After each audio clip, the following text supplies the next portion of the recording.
Hello, आदाब, नमस्कार, सत श्री अकाल। मैं मुकेश कुमार।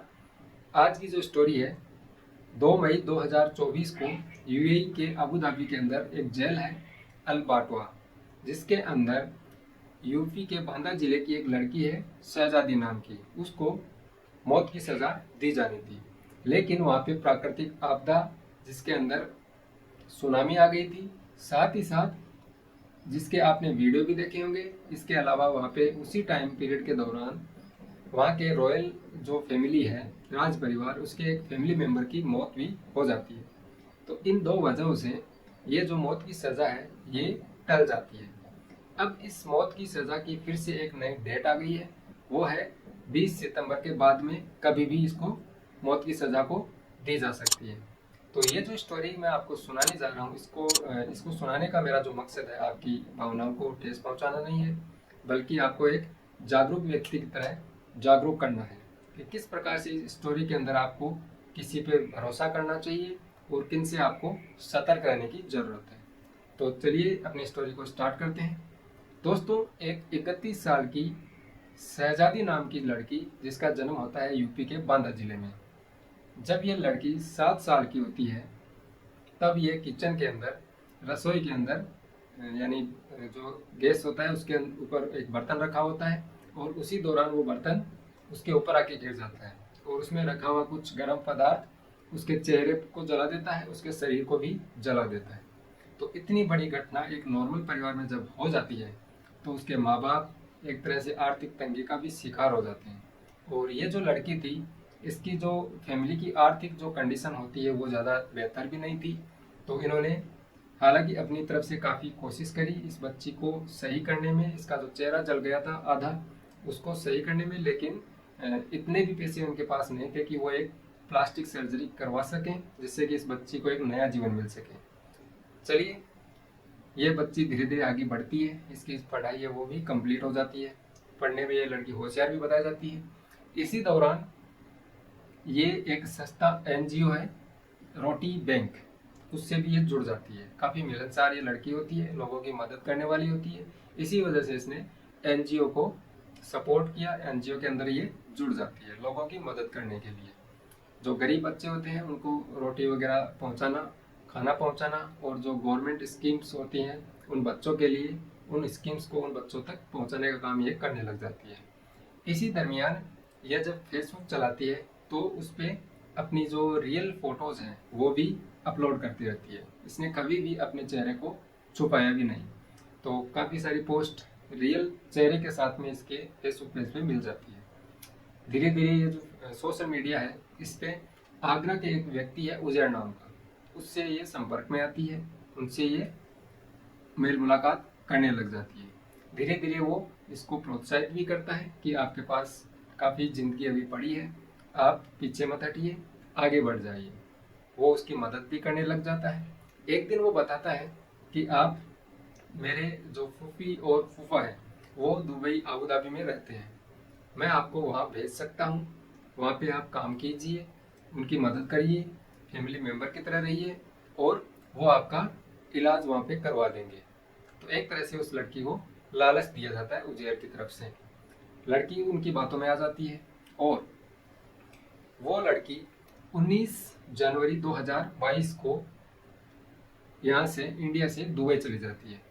और जो डॉक्यूमेंट्स है उजैर की तरफ से, वो सारे डॉक्यूमेंट्स उसके ले लिए गई। उसको एक ट्रांजिट वीज़ा पे दुबई भेज दिया।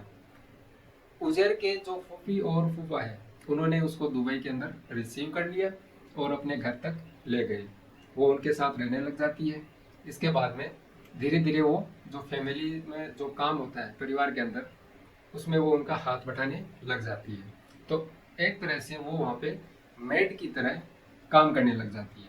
उसके एवज में उसको कुछ आर्थिक मदद भी उनकी तरफ से कर दी जाती है। जैसे जैसे वक्त निकलता जाता है, लगभग 10 या 11 महीने के बाद, जो वहाँ पे जो फैमिली है, यानी कि जो फूफा और फूफी है, उनके यहाँ पे एक बच्चा पैदा होता है।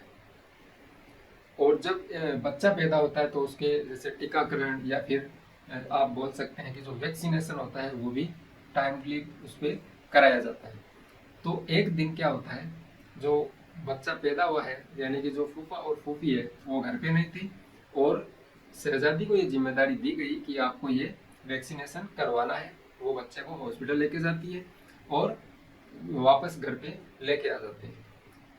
कुछ टाइम बाद जैसे ही वो टीका या फिर जो वैक्सीनेशन होता है, उसके कुछ समय बाद ही बच्चे की मौत हो जाती है।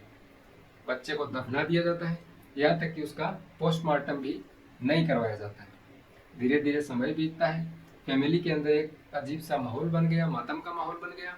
लेकिन जो परिस्थिति है या जो स्थिति है वो धीरे धीरे नॉर्मल होने लगती है। अब शहजादी सोचने लगती है कि यहाँ पे मेरा काम बनेगा नहीं, मेरा यहाँ पे कोई अब काम भी नहीं है, मुझे आगे जॉब करनी है और ज़िंदगी में आगे बढ़ जाना है। ये बात वो फूफा और फूफी जो है उनको शेयर करती है, तो वो उनको मना कर देते हैं, उन पे एक तरह से दबाव बनाने लग जाते हैं कि आपको यहीं पे रहना है और आपको कहीं पे भी जाने की ज़रूरत नहीं है। लेकिन वो इसके लिए राजी नहीं होती है, तो उसके साथ में मारपीट शुरू कर देते हैं। और बताया जाता है कि जो फूफा और फूफी है वो उनको इतनी यातनाएं देते हैं कि उनसे एक वीडियो कन्फेशन बनवाते हैं कि आप हम आपको तभी यहाँ से जाने देंगे कि अगर आप ये कबूल कर लें कि जो बच्चा हमारा मरा है उसकी जिम्मेदार आप हो, तभी हम आपको यहाँ से जाने दे सकते हैं। एक तरह से उसकी मारपिटाई की जाती है, उसके कपड़े उतरवा दिए जाते हैं, और एक वीडियो भी सामने आता है जिसके अंदर वो वीडियो के रूप में कन्फेशन कर रही है कि जो बच्चा है उसकी मौत का जो जिम्मेदारी है वो मैं लेती हूँ। लेकिन यहाँ पे जैसे वो वीडियो को देखते हैं तो एक जाहिर सी बात है कि कोई भी व्यक्ति बिना कपड़ों के कैसे ये कन्फेशन कर सकता है कि मैंने किसी बच्चे को मारा है। तो इस वीडियो पे भी बवाल हो जाता है कि ये फेक वीडियो या फिर ज़बरदस्ती बनाया हुआ वीडियो होता है। इतनी सारी चीज़ें होती है। इसके बाद में ये वीडियो बन जाता है और वो उस लड़की को अपनी गाड़ी में बिठा के ये बोलते हैं कि मैं आपको एयरपोर्ट छोड़ने चलते हैं। गाड़ी स्टार्ट होती है, रवाना होती है, और धीरे धीरे एयरपोर्ट की तरफ न जाकर वो सीधे गाड़ी को लेके जाते हैं वहाँ के पुलिस स्टेशन की तरफ, और वहाँ पे जाके पुलिस में रिपोर्ट देते हैं कि ये लड़की है, इसने हमारे बच्चे को मार दिया, और इसका जो सबूत है वो ये वीडियो के रूप में है, आप देख सकते हैं।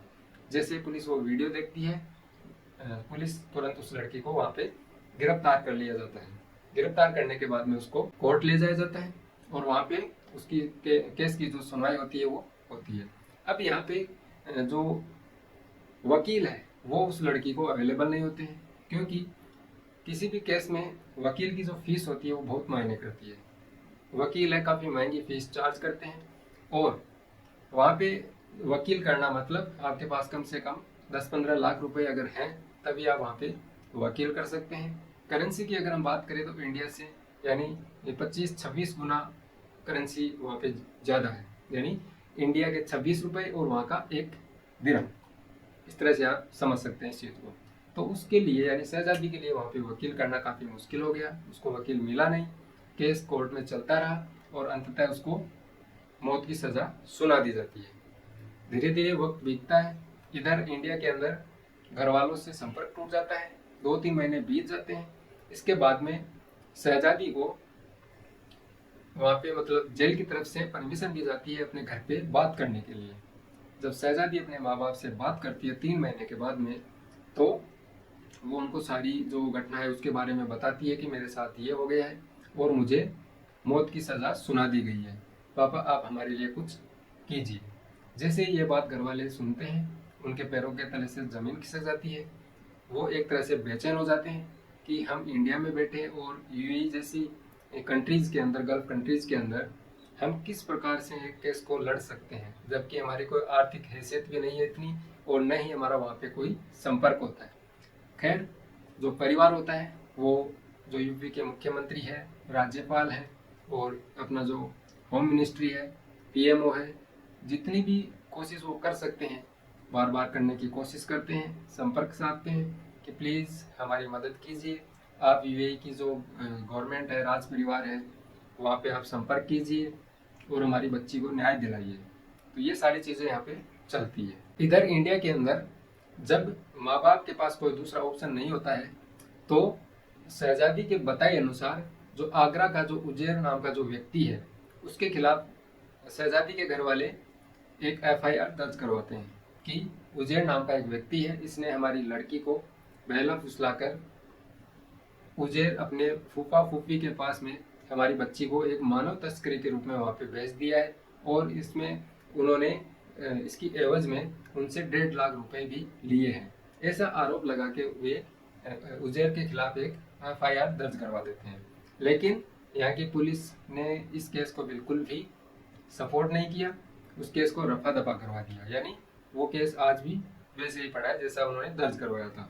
कोई भी आगे उस पर कार्रवाई नहीं होती है। कुछ टाइम बाद वो लड़की एक बार फिर से अपने माँ बाप से बात करती है और उनको बताती है कि मेरी अगली जो मौत की सज़ा की डेट है वो 20 सितंबर के बाद आनी है, यानी आप मेरे पास केवल 15-20 दिन बचे हैं, आप मेरे लिए कुछ कर सकते हैं तो प्लीज़ कीजिए।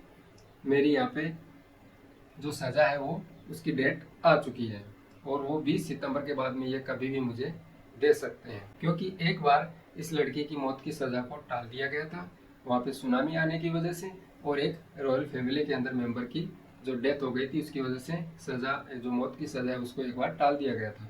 लेकिन अब 20 सितंबर के बाद में मुझे फिर से मौत की सज़ा सुना दी जाएगी, आप मेरी मदद कीजिए। इसी दरमियान ये भी पता चलता है कि जो उजैर के फूफा फूफी जो अबू धाबी में रहते हैं वो आगरा के ही निवासी हैं और वो इस टाइम इंडिया के अंदर आए हुए हैं, तो उनसे भी संपर्क साधा जा रहा है। जो लड़की के माँ बाप हैं वो उनसे संपर्क करने की कोशिश कर रहे हैं कि कैसे भी हो आप हमारी लड़की को माफ़ कीजिए।